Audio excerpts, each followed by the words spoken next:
Hey everyone, welcome. We're live. Woohoo! It's AAM. We are AAM. We are live. How the heck is everyone today? I hope you're all doing really well. Please say hi in the chat if you don't mind. We'd love to hear your voices or read your comments. Absolutely welcome today. So greetings and greetings and greetings. How the heck are ya? Very excited. We're live. We're going to get started because we want to jump right into our program and get our guest going with our wonderful topic today. So I'm going to get us started. Welcome, Animal Allies. We are happy you are joining us as we welcome Will Lowrey, Legal Counsel from Animal Partisan. In just a bit, he's going to talk about how raising awareness around animal cruelty laws changes human behavior, changes consumer behavior, and how activists can work together with attorneys to get animal cruelty laws on the books and get them enforced. So bridging any divide between activists and attorneys tonight. So have your questions ready to go. My name is Michelle Granberg. I am a mentor and team member with Animal Activism Mentorship. For those who are new to AAM, AAM is a multinational program designed to support and empower activists to reach their potential and equip them with the tools, community, and resources they need to boldly participate in our global animal liberation movement. Founded in 2020, AAM offers a free 3-month mentorship program which pairs experienced activists with aspiring activists. You can apply today to become a mentor or a mentee through our website. We are so much more than a mentorship program, though. We offer free educational online live streams and trainings like this. We have a podcast called the Animal Liberation Hour, and we host large-scale in-person activism events around the country, like our Austin Convergence, 11 Days of Activism, October 11th through 21st in Texas. We'll put that link in the chat. All right, so now it's my pleasure to introduce our guest speaker. Will Lowrey is founder and legal counsel for Animal Partisan, a legal advocacy organization focused on challenging unlawful conducts at farms, slaughterhouses, and laboratories. Will previously spent several years as legal counsel for Animal Outlook, a national nonprofit farm-to-animal protection organization, where he divided his time between civil litigation and undercover investigations.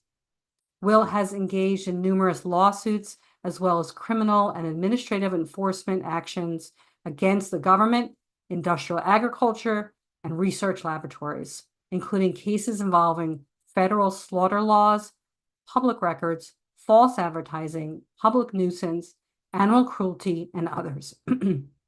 Will has taught animal law at the University of Oklahoma College of Law, Vermont Law and Graduate School, and the University of St. Thomas School of Law.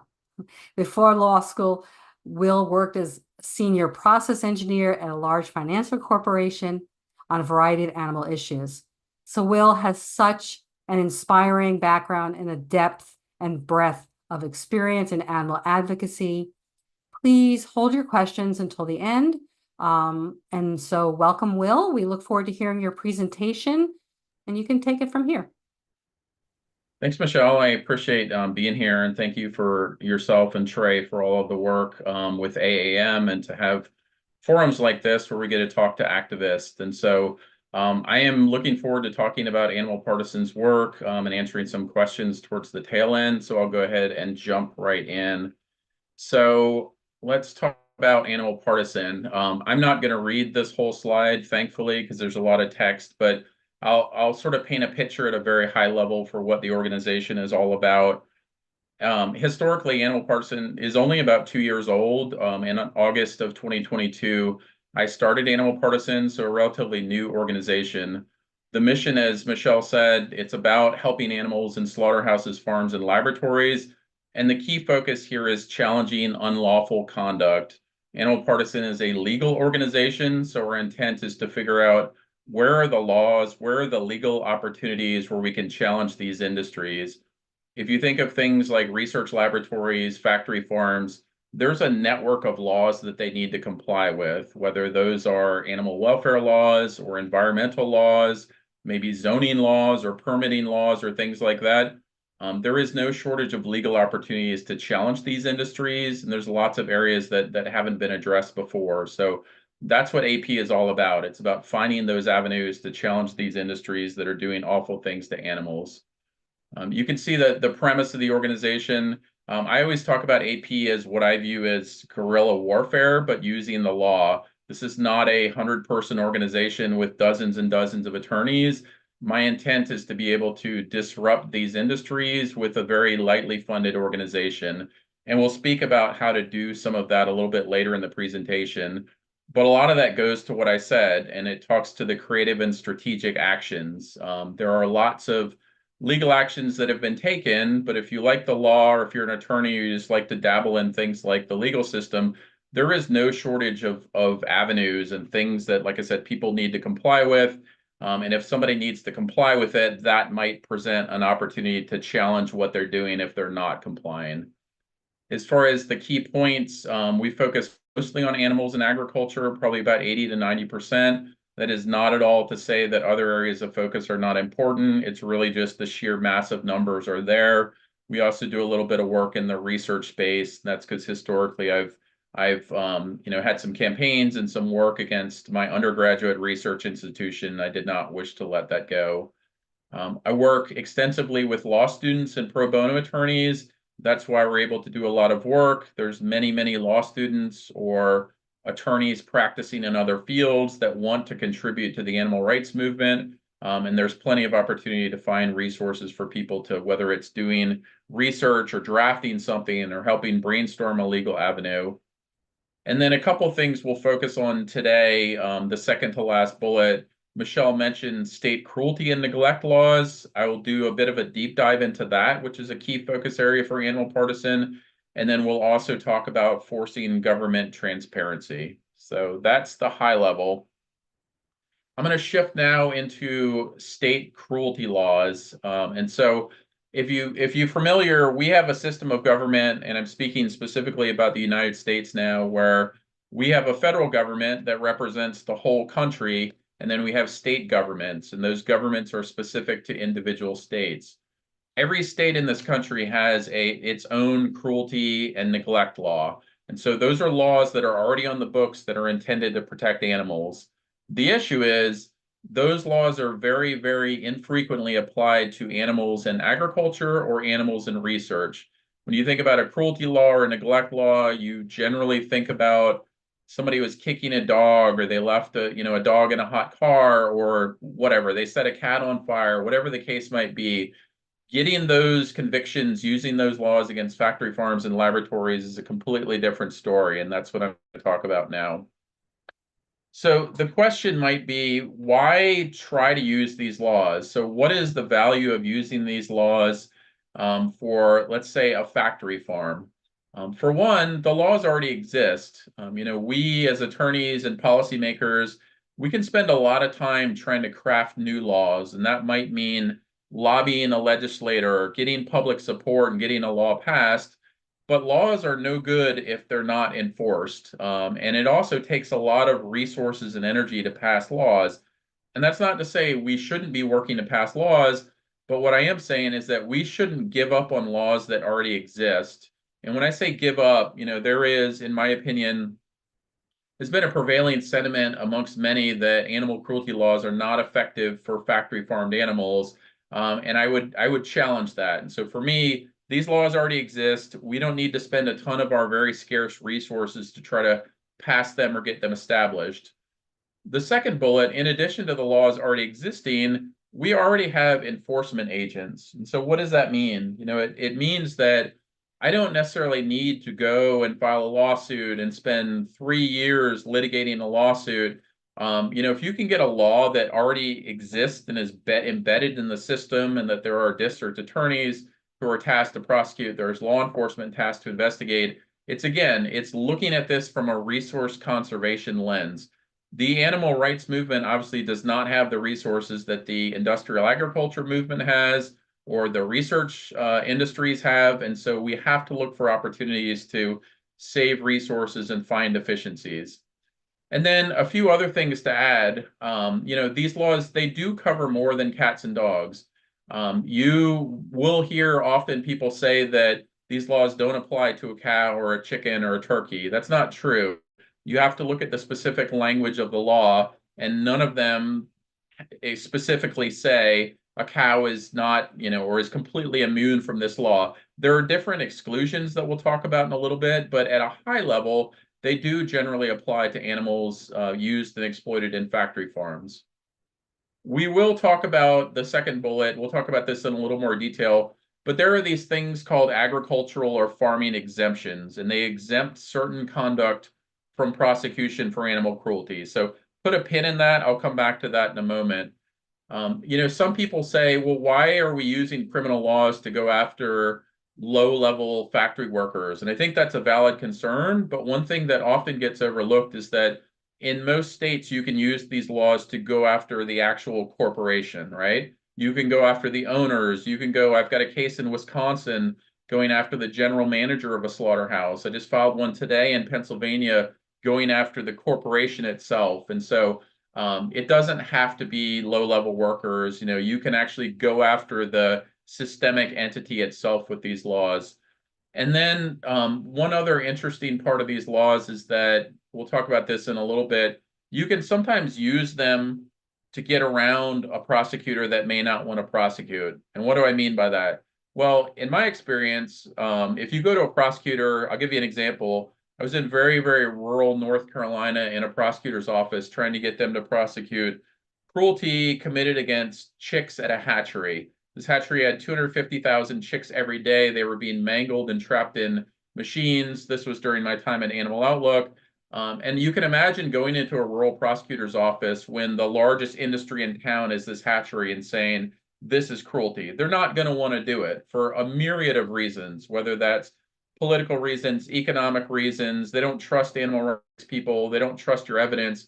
There are some avenues that I'll talk about in a little bit where you can use a legal procedure and you can sometimes get around that prosecutor. I can get directly to a judge, or maybe I can get to a grand jury. So there's utility in these laws.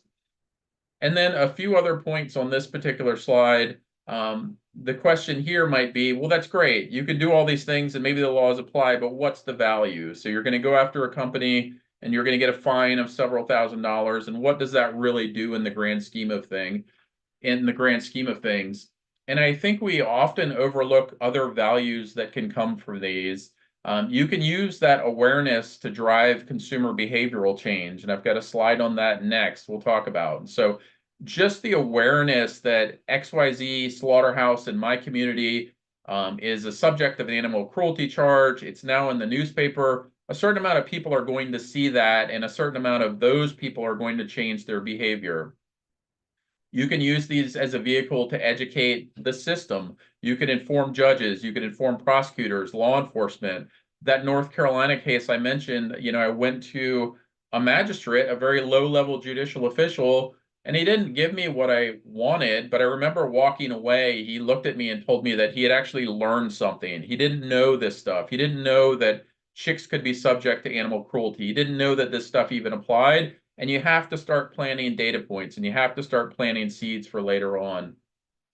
You can normalize discussions of cruelty in the context of farmed animals. When people say, cruelty doesn't happen, we can do whatever, you can say, no, that's not the case. And let me show you where our elected officials actually said that.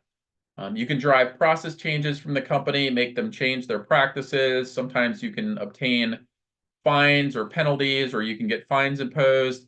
And then sometimes you can use them as what I would call a predicate for other legal actions. And without getting too much in the weeds, what I mean is that if you get a cruelty conviction now, and then 2 years later, this company does something else, that cruelty conviction might come in handy. You might then be able to say, hey, because of this 2 years ago, here's a new legal path that's opened up for us. So I think the takeaway from this slide is that factory farmed animals are protected by cruelty laws. Don't believe people if they tell you they're not. And there is value beyond just going after an individual worker and getting a few days in jail or a fine.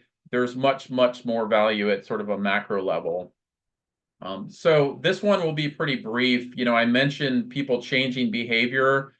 These are headlines from cases that I've been involved with that were in local newspapers, websites, whatever the case might be. Many of these were during my time at Animal Outlook, to give them credit.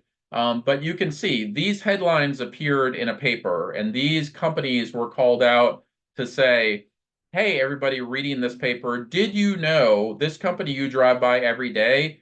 People are pointing the finger at them and saying that they punched, kicked, stomped on animals, whatever the case is, they abused animals. Well, we have plenty of studies and surveys out there that talk about consumers. They don't want to buy from companies where there are welfare issues, that they're more likely to buy from a company or less likely to buy from a company if they know that there are welfare issues or if they know that there are cruelty issues. And so these headlines actually go beyond, hey, rah, rah, I got in the media today. We may never see it, but there's X number of people that are going to see that. They're going to take a data point. They're going to say, that's a bad company. I don't want to buy there. And you are now affecting the supply chain, right? So you've had a very tangible impact on things. We'll talk a little bit about these exemptions that I mentioned. And this is kind of in the weeds at a legal level, but I'll try to keep it high level.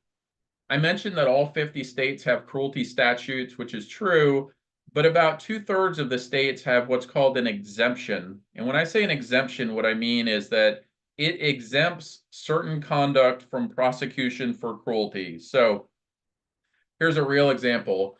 If I took my neighbor's dog and I took a hot iron and I stuck it to that dog's head and I held it there for 3 or 4 minutes, that would be cruelty. If I were to take a young calf and to do that, that in many states will be exempted from prosecution because it is considered a normal agricultural practice or a common farming operation or some other term that says, hey, guess what? Our legal system says we're going to carve out these things that you can do to these types of animals because they're part of our food system. And I've given you a couple of examples there. Virginia, the state I'm at, Pennsylvania, you can just quickly look at the boldface. Virginia basically says this does not apply to farming activities. There's a separate section of the code that defines farming activities. You can imagine what that is. Pennsylvania says it doesn't apply to normal agricultural operations, and then it goes on to define that. So just know this is how our system is built, right? If you want to talk about an uphill climb, we have these exemptions. Now, what I will say as a caution is that these don't mean, no matter what the definition is, that anything done to an animal on a farm is permissible, right? If you look at Pennsylvania, it says normal activities, practices, and procedures used or engaged in year after year. It doesn't say any single thing you could imagine in your mind that you could do to a turkey. That's not what it says. It has certain conditionals. It must be normal. It must be done year after year.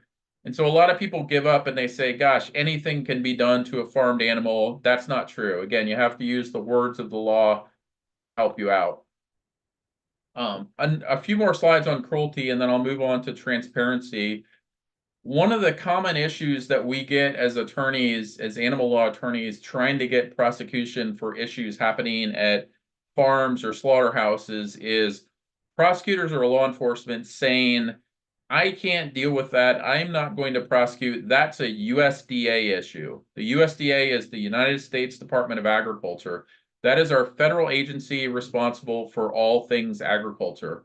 Well, just imagine if you're a rural, sheriff, so to speak, in XYZ County, you might hear cruelty against a turkey or a fish or whatever the case might be. Your mind might go to USDA. That's not my thing. I can't deal with that. And a lot of them will sort of use that as a crutch to say, I can't prosecute, can't do anything.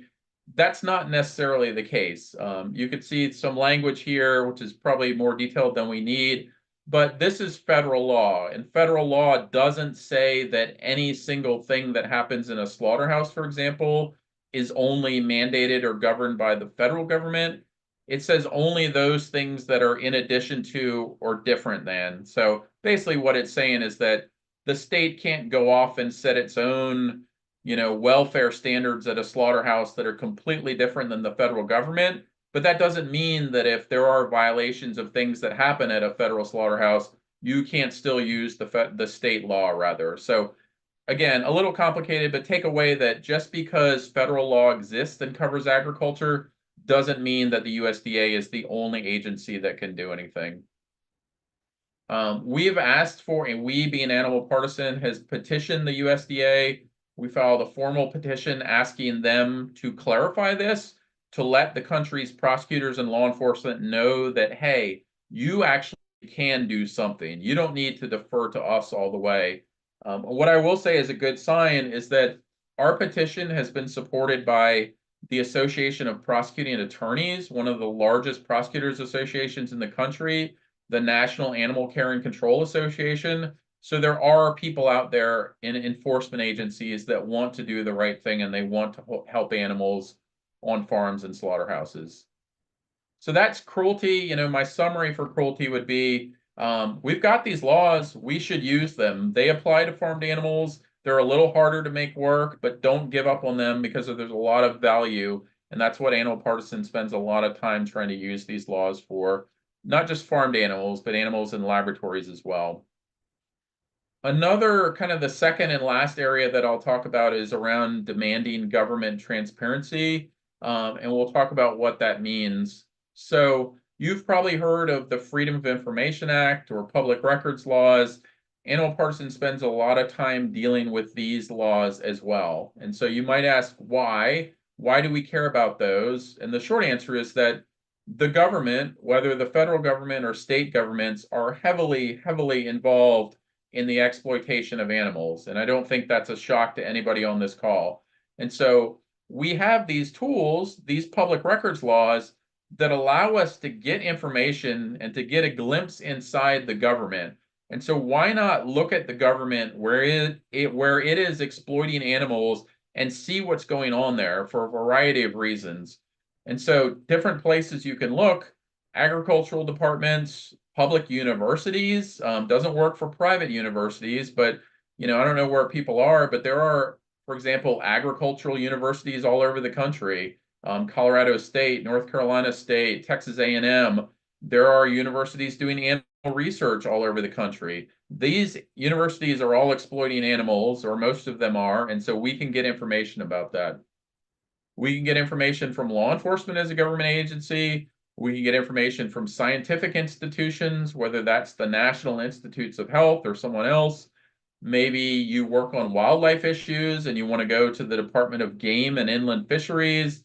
You can get information from public health agencies. Maybe you're looking for, I was looking for sanitation inspection reports at a restaurant selling foie gras the other week, right? So what's going on here? What can we use for exposure purposes? So a lot of touch points in the government where you can get information.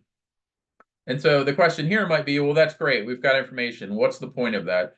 One, public exposure, right? As activists, you guys are using information, sharing information with the public. There's lots of good information to be had from public records requests to share. As an attorney, this information is incredibly valuable to provide the grounds for legal actions. Maybe I got records and that shows me that this slaughterhouse is doing XYZ and that's illegal. So now I can sue them or I can bring some other legal action. Might be grounds for campaigns that you can use, just holding the government accountable to being transparent, or even facilitating the involvement of other people. And so what I mean by that is that public records activities are kind of low overhead. They're an easy way to get people involved, whether law students, new attorneys, activists, whatever the case might be. So there's a lot of value in those. I'll spend a couple slides talking about the specific intersection with law enforcement, which is where I am very interested lately. And so, why would we want to do public records requests, to law enforcement to help animals? Well, one, law enforcement activities, they offer this glimpse into the agriculture industry. Law enforcement engages with the agriculture industry in many, many different ways. It might be investigating activists, arresting activists, disrupting protests, whatever the case might be. It might be enforcing ag-gag laws intended to stop undercover investigations. It might be consulting on farm security. I'm rural sheriff in Iowa, and I know there's a protest coming. Can you help make sure that we're all buttoned up? Things like barn fires, law enforcement and other first responders respond to those. Transport truck crashes. The picture here to the left is a turkey truck crash in Virginia. This was probably 6 or 8 months ago. Here we can see what happens to the animals when they are being transported, right? This is stuff that you don't typically get a glimpse at because it's hard to get into farms. They don't want us to see, but there are other ways to get a glimpse. And it's also possible with law enforcement to get this information. So law enforcement is a government body. They're subject to public records laws. And oh, guess what? Police officers tend to wear body cams. If not, they have dash cams. So sometimes you can get real-time video that's helpful as well. So I offer this as in our world, it is very, very hard to see what's going on behind the scenes, especially in animal agriculture. And this is another one of those cases of you have to take every opportunity you can get. We've got an opportunity to get information through law enforcement via a low resource channel like public records request. Let's get it and see what we can do with it. So that I was talking at the state level, I'll talk about the federal level now. This is a case that Animal Partisan just did. It's technically still underway. We have a Freedom of Information Act lawsuit against the Federal Bureau of Investigations that's been underway for a year and a half now, and had gotten some information that they had presented at a agriculture conference in 2020, and that presentation was about agroterrorism and law enforcement approach to protecting the United States meat industry. I think that tells you everything you need to know, right? This is not a let's protect the activists, let's do this. They are protecting the meat industry, which is integral to this country. We have the most significant law enforcement agency in the federal government protecting the meat industry. And so we wanted to see what that presentation was all about. What were you talking about? What was the interaction? And at first they said these records don't exist. And then they said they do, but you can't have them. And then we said, okay, great, we're going to sue you. And so we have sued, represented by a couple of great attorneys, Pete Sorensen with the Sorensen Law Office, the Vermont Law and Graduate School Farm to Animal Clinic. And we just recently got records from the FBI after suing them. And the records, essentially talk about the FBI's desire to use federal weapons of mass destruction laws against animal rights activists. And what do I mean by that? Looking for opportunities to say, hey, these activists went to a farm and they did an open rescue, and a week later there was a biosecurity outbreak. Can we charge them somehow with using a biological weapon? Okay. And these charges can carry up to life in prison. And so this isn't meant to scare anybody, but this is to tell you what we're up against, right? We have people plotting, conniving how to use weapons of mass destruction charges against people whose sole interest is to be compassionate towards animals. And so just be aware of that. Just one more example, and then I'll wrap up here and we'll take some questions. This was in Ohio. This was another truck crash. Again, back to the point of getting on the news, getting the word out. We were able to get a story with a local Dayton, Ohio television station. But what happened here was a truck carrying 1,900 piglets crashed, and there were hours of police and other people rounding up these frightened piglets. One trooper beating them, kicking them with his baton, and then what was probably most interesting was somebody from the pork industry asking one of the state troopers to move the media away because they didn't want animal rights people to see what was being happened as they dragged out the dead or injured piglets. And you can see the quotes. There just can sometimes be some issues with animal rights and things like that. Hey, just for the sake of not just the business, but the industry, can you move the television crew back, right? So these are snippets to give you a glimpse that, in many cases, law enforcement, one, is a good source for information about what's happening in the industry. Two, in many cases, is protecting that industry. So things to be aware of. Just quickly, Animal Partisan spends a lot of time working with law students.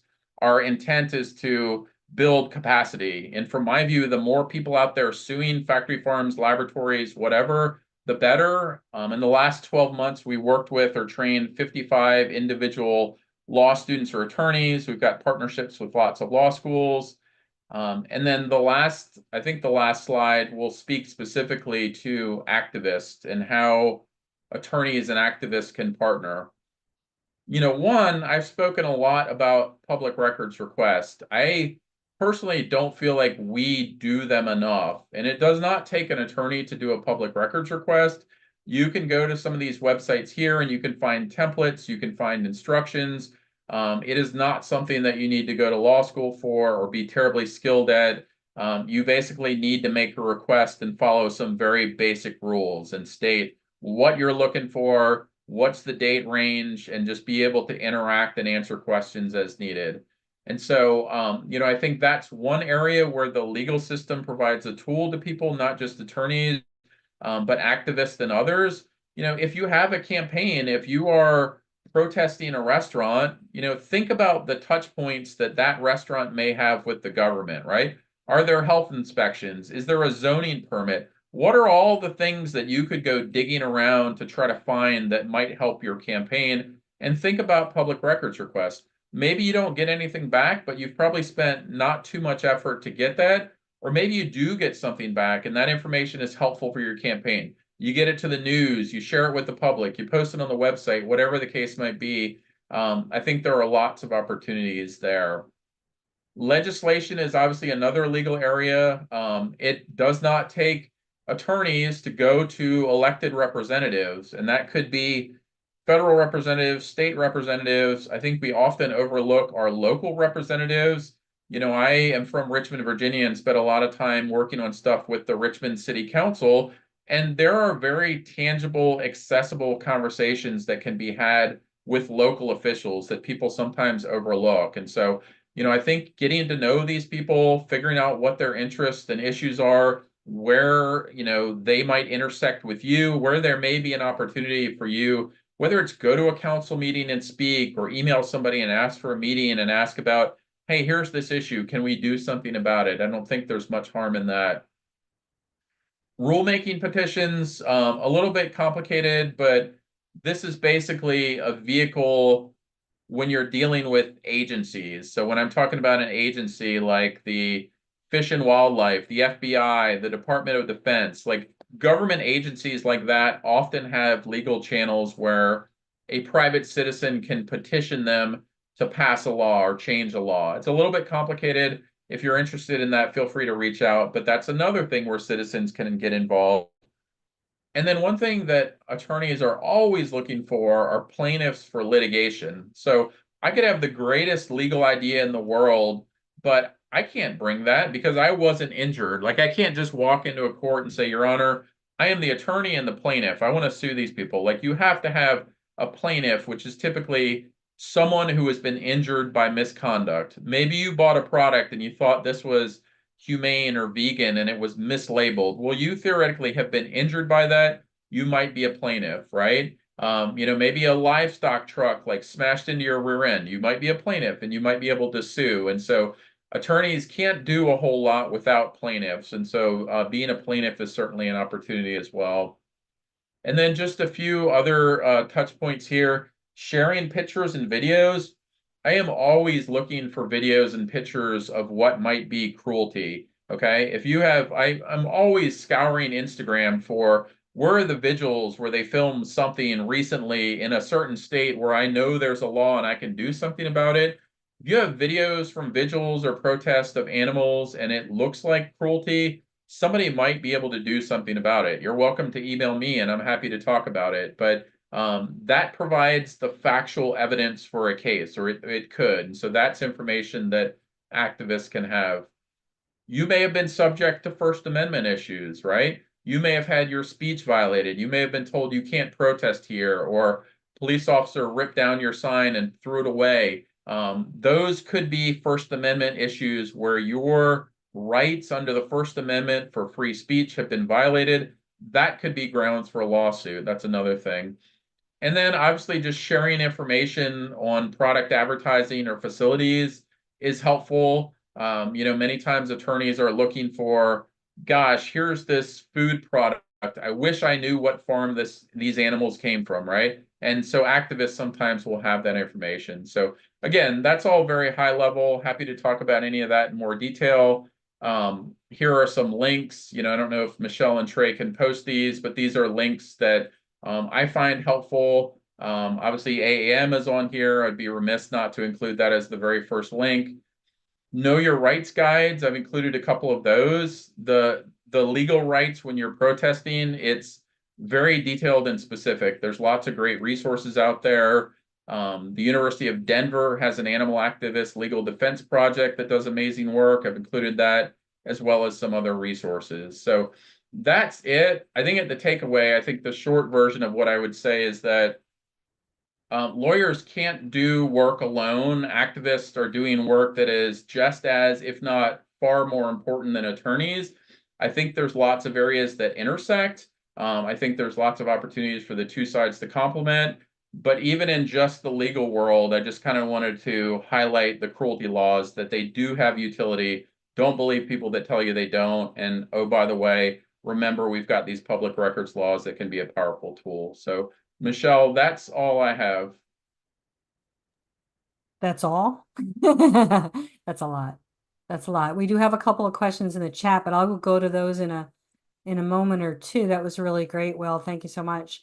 I have a couple of questions for you to start, I think, and maybe they're elementary questions for my mind, or maybe we have some folks who are new to the movement with us. So to backtrack a bit. So when you're talking about the public records requests, that's the whole country. You can do that every state. That's across the board, right?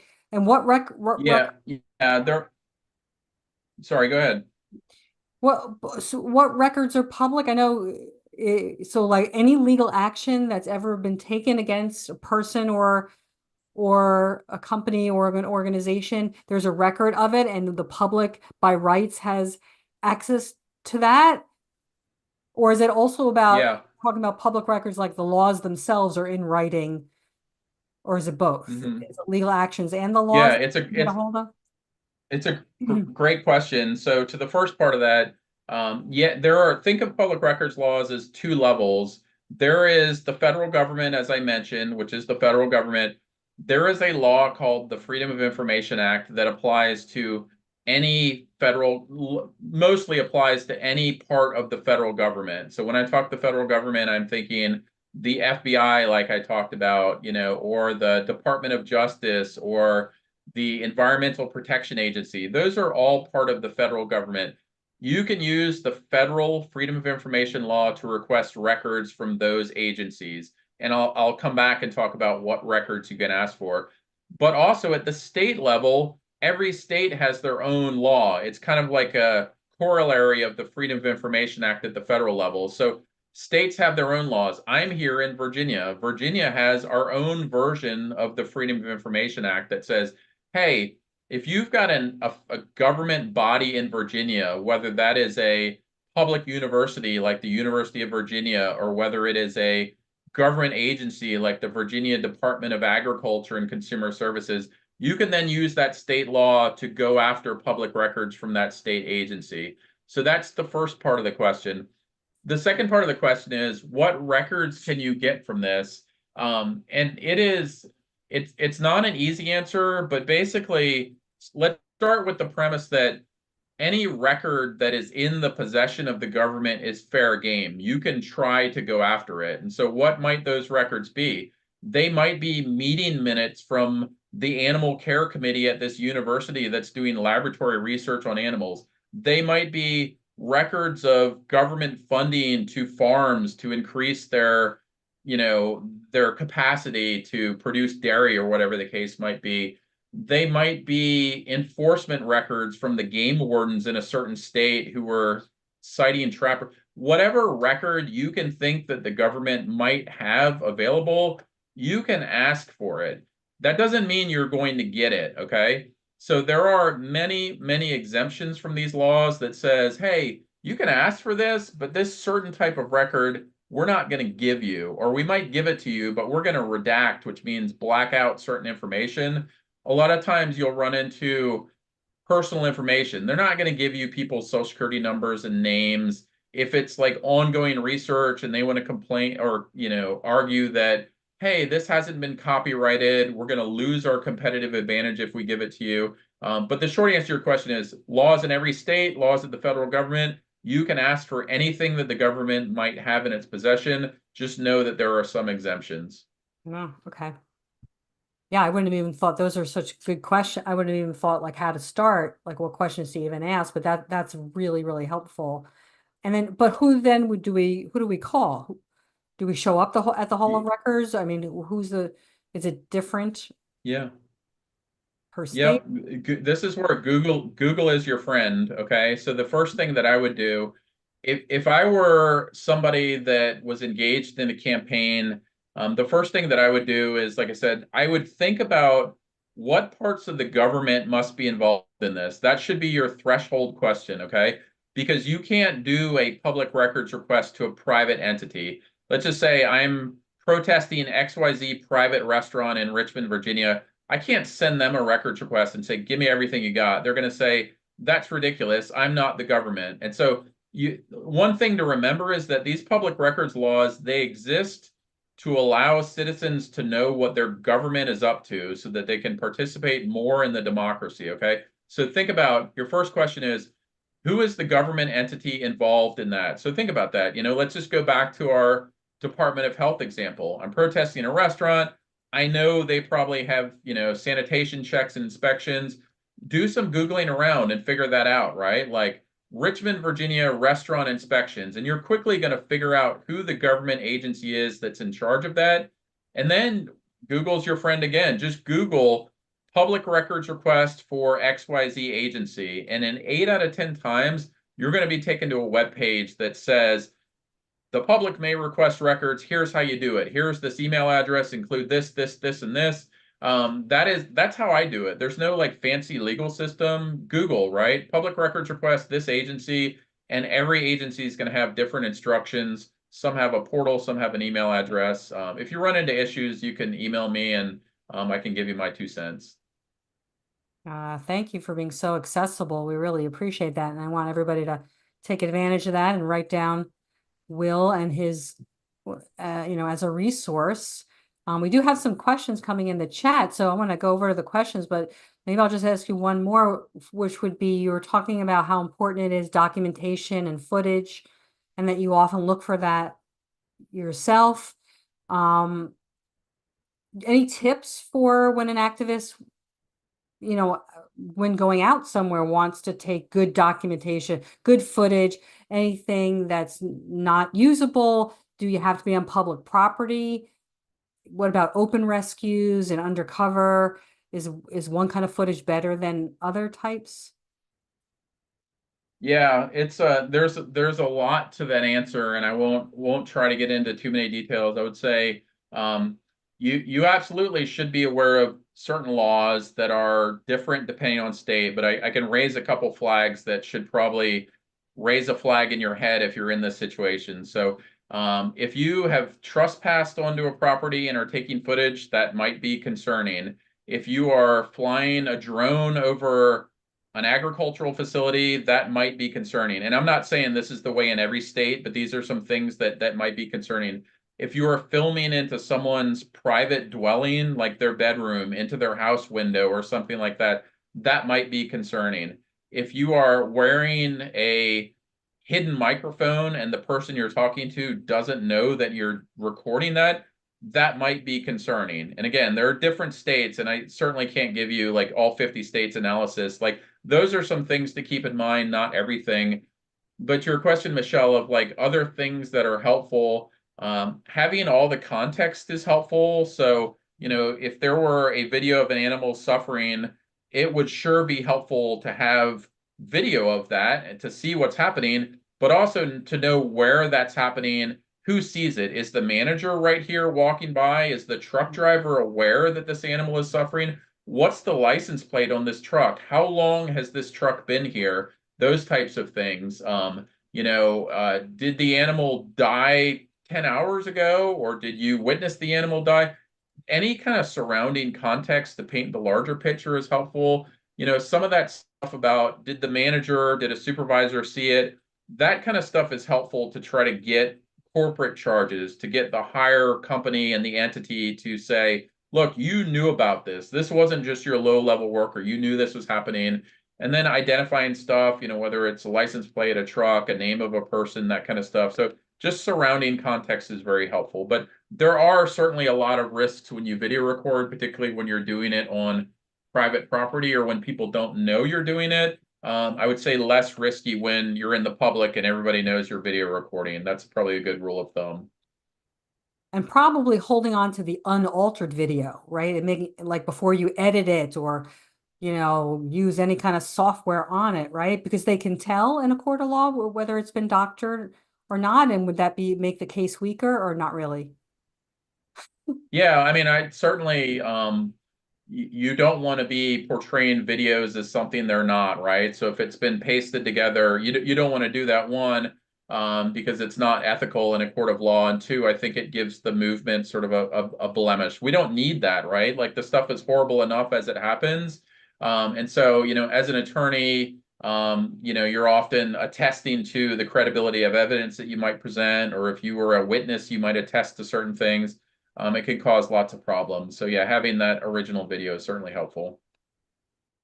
Okay, Laura Beth is asking, we see the most horrific violence to non-human beings and it's emotionally, physically, spiritually debilitating. Shouldn't we have stand against the government that uses our taxes like the USDA?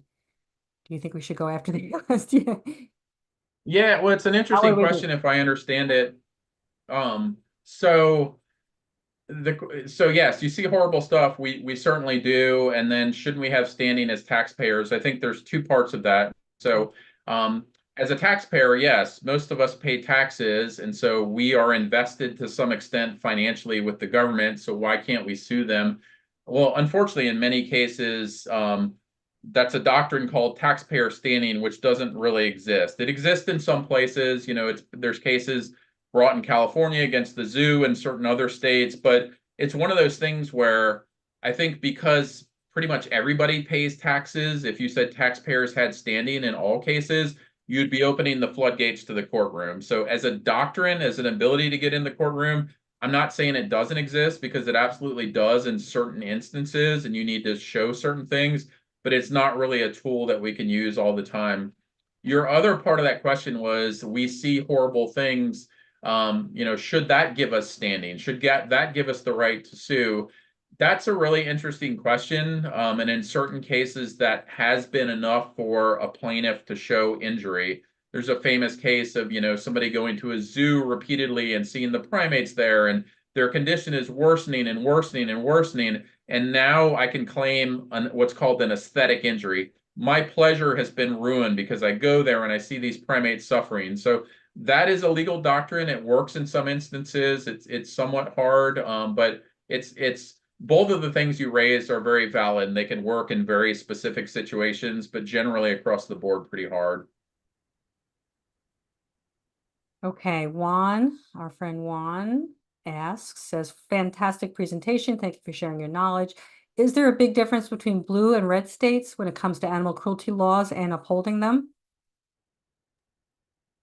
That's a great question, Juan. I don't have a statistical analysis, and I try not to paint with a broad brush. My experience has been the more and I'm talking in the context of factory farming, the more rural agricultural the state is, the harder the climb is, right? You can draw the correlation if you want of like, hey, a rural state, probably more red. I can just tell you, like, it's hard, right? I've been in some very rural places trying to get charges, and you think about the political pressures that they'll never tell you, and you'll never hear it, but that behind the scenes, does this person want to be the elected prosecutor that suddenly said, yeah, I support the animal rights activists and I'm gonna bring charges against that? So I think I'd be remiss to not assume that there's some correlation there. I guess the other thing that I would say, though, is that I don't like to say that you can never work with people, red people or blue people or whatever. I think there are people on both sides of the coin that can help animals. One of the examples I always give is that there's a famous Supreme Court case called US versus Stevens that related to crush videos. If you don't know what that is, that's videos people are taking for sexual gratification of women in high heels stepping on mice and gerbils and crushing them. That came to the Supreme Court because there was a law passed to outlaw that type of behavior. 8 of the 9 justices on the Supreme Court said that law is unconstitutional. It doesn't work. The one justice who said we should stand up for animals was Samuel Alito, one of the most conservative justices on the court. And so I have other examples like that. I'm not saying it's always the case, but I just think there's a little bit of danger painting with a broad brush and saying these people aren't going to help us. We don't have the luxury. I think you can find strange bedfellows anywhere you look.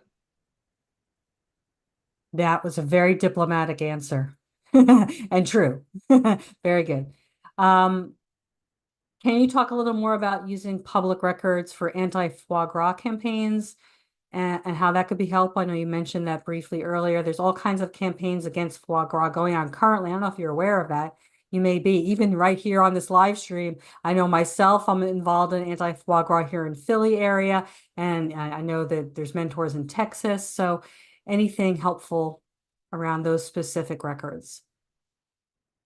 Yeah, no, foie gras is definitely an area of interest, and there are a lot of people doing foie gras work, and I think some of the best work. I mean, shout out to my friends in Richmond, Virginia, who have a foie gras campaign, Virginia Animal Liberation, who has been very effective. So the question is, where to use public records laws as it relates to foie gras?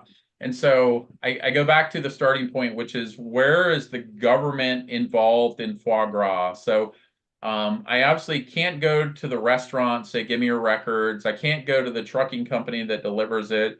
I can't go to the farms that are force feeding the ducks and geese and ask for it. So where can I go? Like I said, if it's a restaurant, you've probably got multiple government agencies. You know, you've probably got a city health department or a state health department that's involved somehow. You know, I was looking at one the other day where there's a state law where every restaurant has to have someone who's a certified food production manager. They have to have a certain credential and a certain training, right? And so that's the law. And so you can look, hey, for this restaurant, do they have this credential? Do they have a violation? So that's one, maybe your health department. You might look at like your building department, are they in a building in a city area that requires a certain permit to use it for this purpose, right? Like maybe they don't have the right permit. You can look at the building department.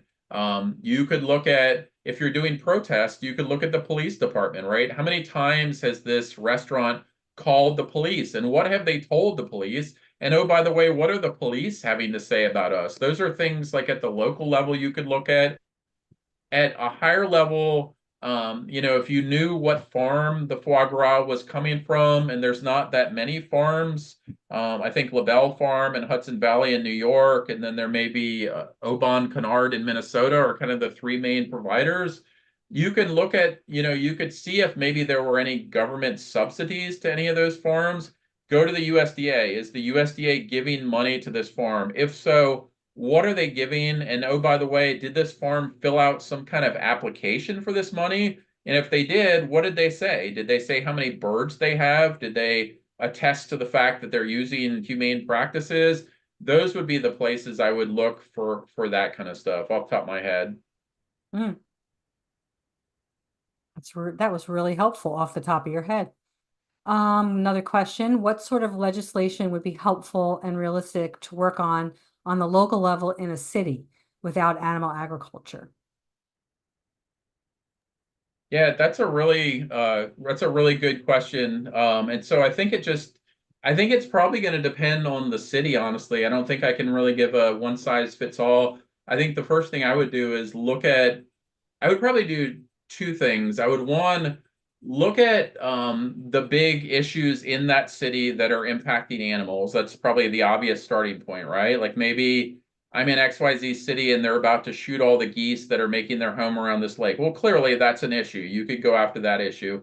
The other one might be maybe not looking at the big issues, but looking at the more accessible or the low-hanging fruit issues, right? Like maybe, hey, the big issue in the city is the geese at the park, they're going to shoot them all. But you know what?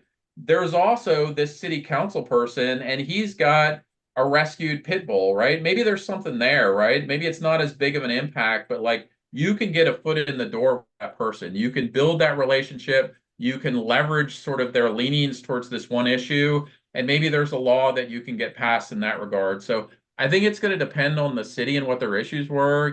I certainly can't say for every city, you should go out and try to ban fur. That might work in some places, it might not work in others. I would look at the big issues and then look at maybe smaller issues where you have leverage, and leverage maybe in the form of a person in power who has an affinity towards something. You have access to this person, they have this connection to animals, or maybe the newspaper's been running stuff and you think you can write an op-ed and it's likely to get published, so therefore you can get this on the radar. I would sort of target specifically issues in your city that might be relevant. Or they can look at other cities and see what progress has already been made. Like I'm thinking like puppy mills, and shutting down pet stores and banning exotic animals from circuses. There's been Yep. success in those. So a question from our friend Tamara. Hey, Tamara. Can you please say a bit more about the FBI's idea to blame activists for biohazards?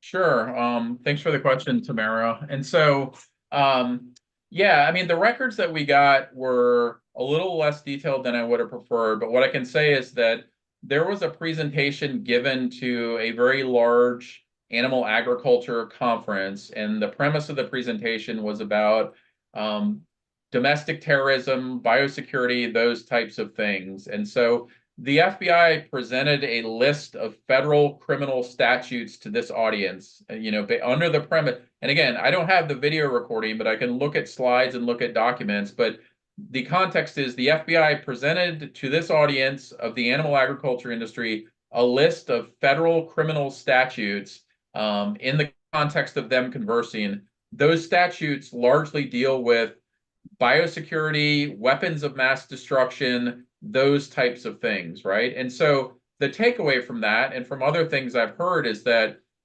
they are looking for a fact pattern where a farm that has been visited by activists has suddenly had some sort of biosecurity outbreak, right? Let's just say there's an open rescue and then whatever, 2 weeks later, there's an outbreak of avian influenza. Is there an opportunity for the FBI to try to tie those two threads together and say, you know what? There's causation here, right? These activists came here. All of a sudden, now these animals are sick. They have used a biological weapon. They've brought something to this farm, contaminated things. Can we now make this federal statute about weapons of mass destruction apply to them?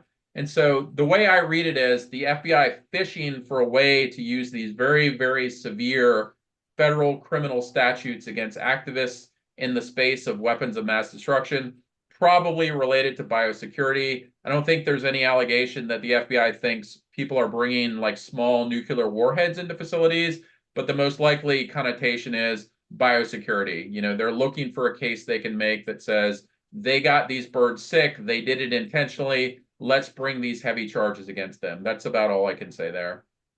Mm. Okay. Thank you again, Tamara. Question also from Tenebrae. How can citizens protest products when they do not know their origins? Example, research dependent on beagles from MBR Acres or Ridgeland Farms. Yeah, it's tough. I mean, that we struggle with that as attorneys as well. I might go to the grocery store and see a product and it's just you see a label that says all these grand things about animals and that's not true. You just know that's not true, but it is really, really hard to know what the origin of that product is or that animal is. And so I don't know that I have a great answer for it. I think, what we do as attorneys is try to track that down, right? And so try to pull every resource to track that down, whether that is contacting the company and asking, searching the internet or other open sources, public records request. It's tough, right? Like, because from a legal perspective, you have to tie those two pieces together. So my only answer would be just dig and dig some more and see if you can figure out where that stuff comes from. If that's not to say that you need to know. I think from a protest perspective, though, there are certain things. Foie gras is probably a great example that it doesn't matter if this came from LaBelle or if this came from Hudson Valley or where this came from. The bird has been force fed, right? Like there is, I think, one place in Spain or something that's doing quote unquote organic foie gras. So I think there may be some cases where you don't need to know, and just knowing the practice that was used is enough. But I don't have a great answer. Like as attorneys, I run into that issue all the time, and it's just digging public records requests, searching, sometimes investigations. I wish I had something better for you. Hmm, it's all good. Um, some other great comments. This has been really eye-opening from Vegan Evan and family. Thank you for this important information. And Tamara has another question. There may be attorneys or law students listening who are interested in getting training with you and Animal Partisan. When is the next training? And how do law students or attorneys sign up? And yeah, how do we certainly need more animal law lawyers? I mean, how many are there? Like 12? No. But how do we get more? How do we engage? How do we engage students? I know you might not have an answer. Yeah. Yeah, no, it's a great question. It's definitely an area of interest for me. How many animal law attorneys are there? I have no idea. Not that many. I can say that the field has grown, but it's still a pretty small field. But thankfully growing. And what is an animal law attorney? That shade can differ. Maybe you're doing stuff like I do, or maybe you're doing false advertising cases, or representing activists, or doing dog bites. Like there's all sorts of manners of different animal law attorneys doing great work. And so to the first part of your question, like when is the next training?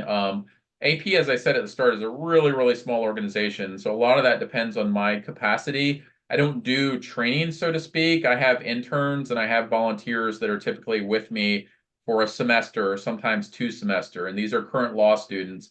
I typically have between 2 to 4 interns and then another 6 to 10 law students doing volunteer projects. It's not like one mass training.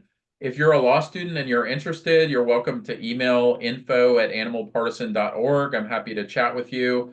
But there are other opportunities. I mean, if you are a law student, the Animal Legal Defense Fund, to give them a plug, they have student chapters at almost every law school. That's a great way to get involved in animal law, to make connections. There's an animal law conference coming up in October in Portland, which is a great way to get involved and make connections. And the other thing is just sort of cold calling groups. I mean, if you're an attorney or a law student and you just want to get involved, there's not a lot of harm in just dropping an email and saying, "Hey, I love your work," to some organization. I've seen this case, would love to help. Is there a way I can help? You might not get a response, but you might get a response, and somebody might be like, "Yeah, great, I've got the perfect project. Come help." And what have you lost? You've lost the time to spend to send an email. So for me, numbers are kind of limited just due to my bandwidth, but people are welcome to email me at info@animalpartisan.org, or the ALDF student chapters is another great resource for law students. That's great. We need a matchmaking system to match up activists with lawyers and students and vice versa. So another question, how can evidence be gained when SLAPP laws, trespass laws, biohazards, etc., are levied against any attempt by industry to impede investigation? Yeah, it's a good question. There's a lot there. So whether it's the SLAPP laws or the ag-gag laws, I mean, I guess I view that stuff as sort of like I talked about with the exemptions in the cruelty space. They at a face value, you might think like, gosh, it's impossible to do any of this stuff. Like we can't get anything. But a law is a law, and what a law is a bunch of words on a piece of paper, and they typically don't say you can't do anything at all related to this, right? They typically have a bunch of words, and you can try to find creative loopholes and pathways through those laws. And so it just, some of it depends on the state. Like what is the the SLAPP law, or what is the ag-gag law in that state? How can we get around it? Or maybe it's too risky and I just don't want to do anything in that state. I want to go do something in some other state. I think you just have to look at the law specifically. You have to find the pathways to where you actually can do something. Or in some cases, you're right, you may not be able to do something and you have to look elsewhere. I mean, the bad news is that animals are exploited everywhere. So if I can't do it in state XYZ, I'm going to go to state ABC and I'm going to get this information. You just have to sort of adapt and redirect as needed. But I just go back to like there are sometimes pathways through laws. You just have to pick them apart, tease them apart, be willing to accept certain risks. Gotcha. Question, how would one get from Animal Person, how would one get a list of law enforcement's ongoing investigations of animal rights activists, like the example you gave with the FBI working on meat industry's behalf? FIA apply?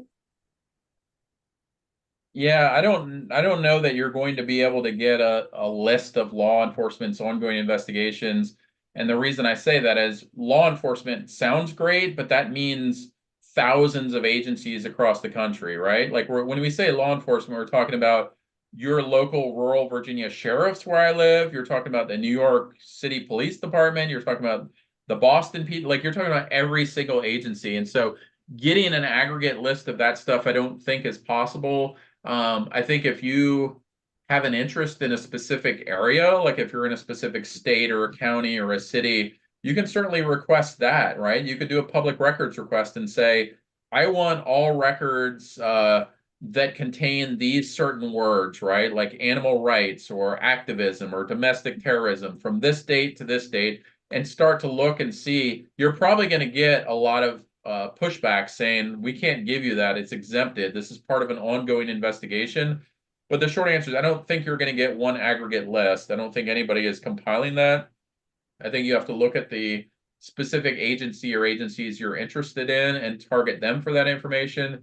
I know there have been some articles written, and I think there will be some coming out in the future that talk about this issue generally about law enforcement surveillance. And so there may be some journalists that are covering that, but unfortunately, there's not a database where it's like, here's the database of every animal activist surveillance activity. You just have to go to the specific agencies and poke around and see what you can get. Okay, very good. We'll open for a couple more questions if people have them, certainly. Um, so have you seen any wins lately that you want to mention to keep us hopeful? That anything you can say about things that you're working on? I know you can't say a lot if you have active cases, but I'm curious, like what the percentage is. Not that you have that either, of indictments versus acquittals in cruelty cases in animal ag and in slaughterhouses.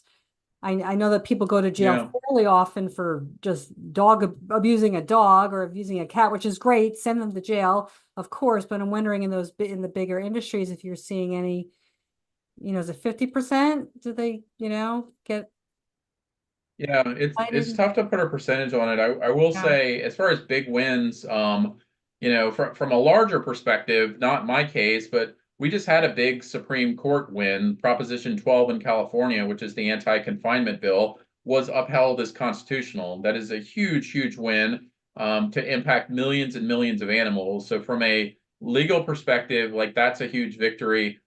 From my specific perspective, what I would say is most recent on my mind is we used one of these criminal complaints in Wisconsin against the slaughterhouse. There was a slaughterhouse where the general manager was forcing a steer into the slaughter chute by twisting and ultimately breaking his tail. You might think of that and say that happens every day. Like, who's going to do anything about that?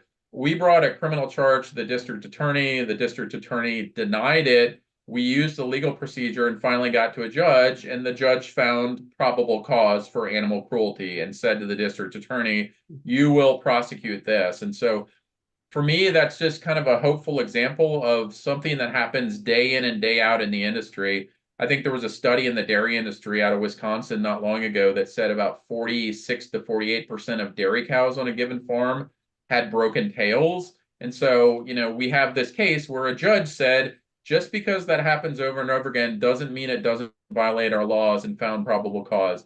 We had a couple other trials in Pennsylvania. One I did with PETA and Animal Equality, so credit to them, where we actually got the corporations on trial. We had CEOs on the stand. I had a CEO on the stand and was able to cross-examine him about abuse to a pig. We didn't win, but we're moving the needle forward in these cases and holding corporations accountable. So it does happen. I think it just takes some persistence, and that's the path we're headed down. And speaking of the path we're heading down, not that you have a crystal ball or anything, but do you personally think that animal ag is too big to fall? I mean, I know or not. And where do you think the movement is heading as I guess it relates through the legal lens? Yeah, I guess my response to that question would be, um, if I thought they were too big to fall, what would I do then? Would I just give up and say, "Oh, let's let the animals suffer"? Like that's to me is not an acceptable answer. And so I don't really care, right? Like at the end of the day, I have a finite number of years left on this planet, and I am going to be the biggest pain in the ass to people doing horrible stuff to animals as I can. So are they too big to fall or not? I don't know, but we can certainly try, right? And that's all that we're doing.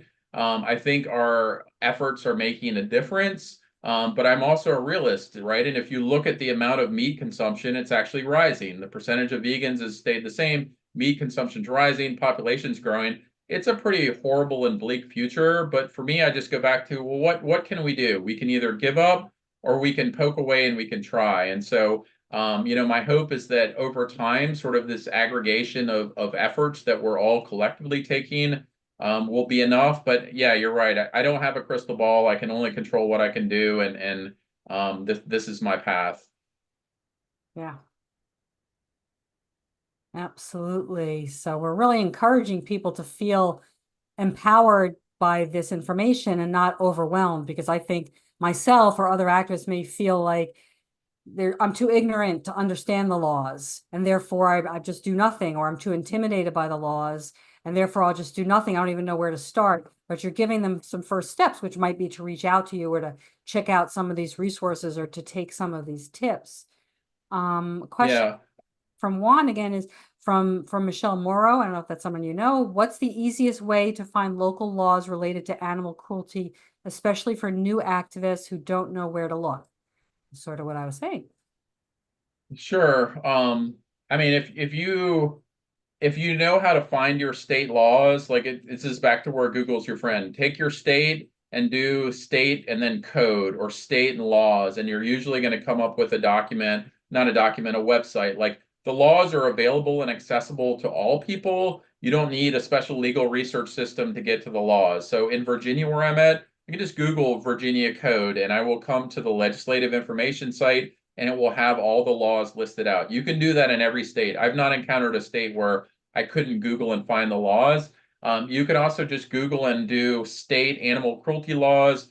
There's also a website, I think it's called animallawinfo.com, maybe, where they aggregate laws and cases from every state. That may be a good one to go to as well. It's not, I guess I would say, don't think of the law as this complicated thing that's only accessible to attorneys. The law is to govern citizens, you, me, everybody else included. It's not intended to be hidden behind this wall where only certain people can get to it. And so you should feel entitled and you should feel empowered to find it, to learn it, to read it. And for a lot of stuff, you don't need to be an attorney. I would caution anybody who thinks that attorneys are these magical, super smart people. Attorneys are just people. Like I went to law school with a lot of people that you wonder why they're there. And so don't be intimidated by the law. You can do so much if you empower yourself and just say, this is the system of government that governs me. I want to know more about it. A lot of it is just about reading. Take the time to read the statute. What does it say? Who's in charge of it? And so I would just encourage people to not be scared of the law. It's not this super smart, magical thing. I mean, people go to school, but you can access it. You can do public records requests. You can write complaint letters. You can figure it out.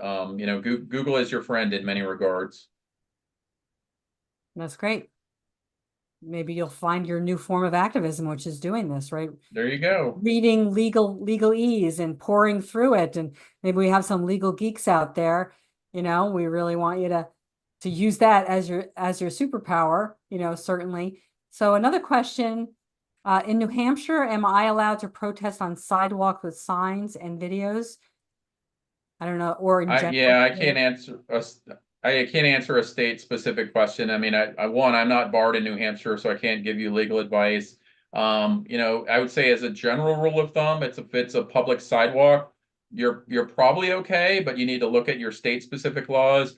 I think a lot of laws have provisions about not impeding traffic. So even if you're on that sidewalk, that doesn't mean you can just stand there and block people. Yeah, unfortunately, I can't answer state specific laws. I don't know the laws of New Hampshire, and I don't want to give you bad advice and have you get arrested on my account. That's right. We should have had a disclaimer earlier. Please, none of this is official legal advice. So are there any other questions, any final questions? Because we'll probably wrap up in a little bit here. But I was wondering, Will, like what got you into this? Like what brought you to animal law? Was there anything special that inspires you to take this path?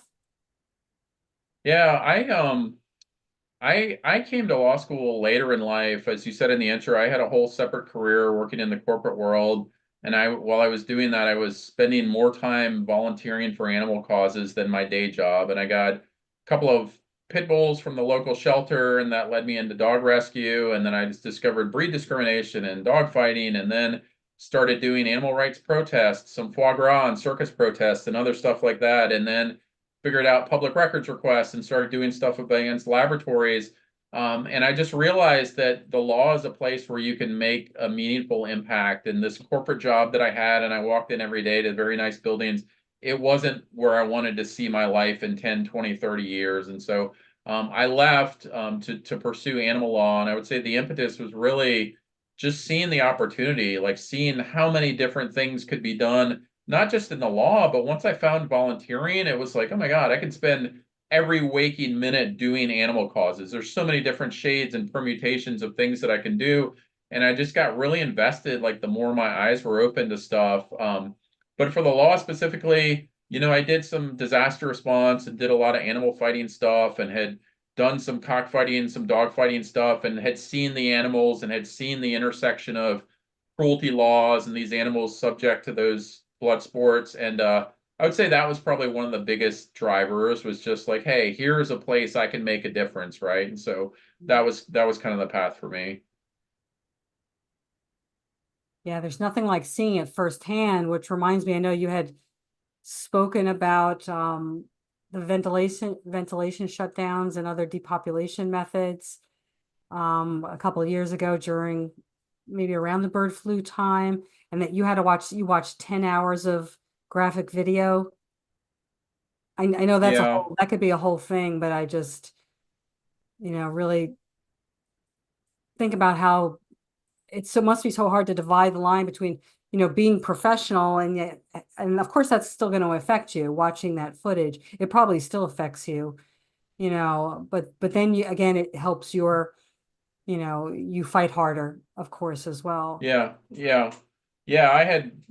I don't know, years ago, I had gotten through public records. Here's the power of public records. I'd gotten 10 hours of video footage from a university in the South of ventilation shutdown experiments. And these were individual chickens in plastic enclosures that were basically being overheated. The vents were shut off, heat was pumped in, and you watch them individually suffocate over a prolonged period of time. And so certainly wasn't pleasant to watch, but from a legal perspective, that footage was helpful. It's been used over and over again for public exposure campaigns. It's been featured in articles. So it's one of those things that you sort of have to do it if you want to get to where you need to go. So you start to look at it as very transactional to where you want to get. I'd be remiss to say I didn't have flashbacks. We have chickens here, and I was taking one to the vet one day, and it was very hot out, and she started panting, and my mind immediately went to, I know what this is. This is a chicken about to die, and so but I would say in general, I try to view it as transactional, right? It's happening whether I see it or not, or whether any of you sees it or not. You just have to find what can I do to make this better for the next one, and that's kind of how I view it. Mm. So one last question I think we'll take for tonight, since we've been going on for a while, but it's so interesting. Animal Personhood asks, what does funding for most legal actions on behalf of animals come from, and have non-human animals ever been in the plaintiff in a case? That's an interesting question. Good question. Just taking some notes. And so, funding, it comes from a variety of sources. It really depends on who you are. I mean, I would say in general, most of us are nonprofits, and funding is coming from people, individual donors, donations giving, what's 5, 10, 100, $500. There are some very kind, generous organizations, granting philanthropic organizations that give larger donations. So most of us are getting money from the general public or these large grant company, not companies, but foundations, philanthropic organizations that want to steer their money to these causes. The other place, there are some organizations that may take cases where if they win, they get what's called attorney's fees, and they can get reimbursed from the other side for the money they've spent, right? I sue so-and-so, I win, now I can reclaim my attorney's fees. That's another probably smaller way, but most of us are getting money from the general public and, philanthropic organizations that are kind enough to support us. I think the last part of that question was, has an animal ever been plaintiff? It's an interesting question, not an easy answer. It's certainly been tried many, many times. It's an uphill climb. You might be familiar with the Non-Human Rights Project that's done amazing work. They have brought a bunch of cases on behalf of certain animals, have not had success yet, but I think they're certainly carving a path.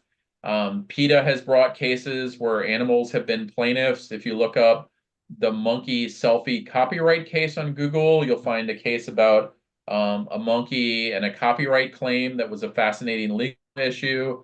PETA's brought cases on behalf of killer whales that didn't succeed. ALDF has brought a case on behalf of a horse. Justice v. Vircher, I think, is the name of the case. So it's certainly been tried. The short answer is the legal system is not set up for plaintiffs to be animals. The legal system is set up for humans who have been injured in some way, but that hasn't stopped people from trying with some very creative legal theories. But I would say in large part has not worked yet. I mean, the problem is animals are still considered property. They're not considered their own autonomous individual. They don't have legal standing in that way. Yeah, I mean, that's without, I didn't want to get too complicated, but it is an issue of what's called standing in the legal realm, right? In the legal realm, standing means the concept that you are a party that has been injured enough that you have an actual case or a controversy that a court should hear. And animals, they don't have that right. Like, they are not considered a party that has the right to have an injury, right? Like, as Michelle said, they're property, in many cases, they're property with some additional protections like cruelty laws, but our legal system doesn't recognize them as the type of party that can bring their injuries before a court to have the court spend its time. And again, that hasn't stopped people from trying these cases, and there's lots of very creative attorneys, much smarter than me, working on this kind of stuff. So at some point, somebody will crack through that wall. Yeah, we got a lot of work to do to fundamentally change an entire mindset that animals are someone, not something. But that's what we're trying to do. That's what we're trying to do, inspire and educate people. So I guess we'll sort of leave it there for the questions for now. And Will, I'll throw it back to you for another moment. If you have any, do you have any final words, anything you'd like to leave us with? Just a word of thanks. I mean, thank you, Michelle and Trey, for having me on here, for creating this vehicle, and then thanks to anybody doing activism. I mean, that work is inspiring. I certainly carve out time to help support activism. I watch the videos and I know activists, and I've been out there myself, and I know how powerful it can be, but I also know how grueling it can be to get yelled at and to have police jostling you. And so the work that you're doing is very noble and important, and you have my admiration. So I thank you, would be the last thing I would say. Yeah, it's mutual. It's absolutely mutual. So thank you, Will. So just to wrap up then, thank you all for being here. Please consider becoming a patron by finding AAM on Patreon. Your donations allow AAM to continue to provide free educational resources for activists, which ultimately saves more animals. And thank you, Will, for all the amazing information and tips. Thank you all for being here and the tireless work you're doing for the animals. If you're interested in becoming a mentor or a mentee or want to get involved, please reach out to us, animalactivismmentorship.com. Also, I mentioned in the beginning, we have a convergence coming up in Texas. That's in October, so you can look for that info. That's it. Everyone, wrapping up. Stay strong, get active, and live vegan, everyone. AAM signing off. Bye, y'all.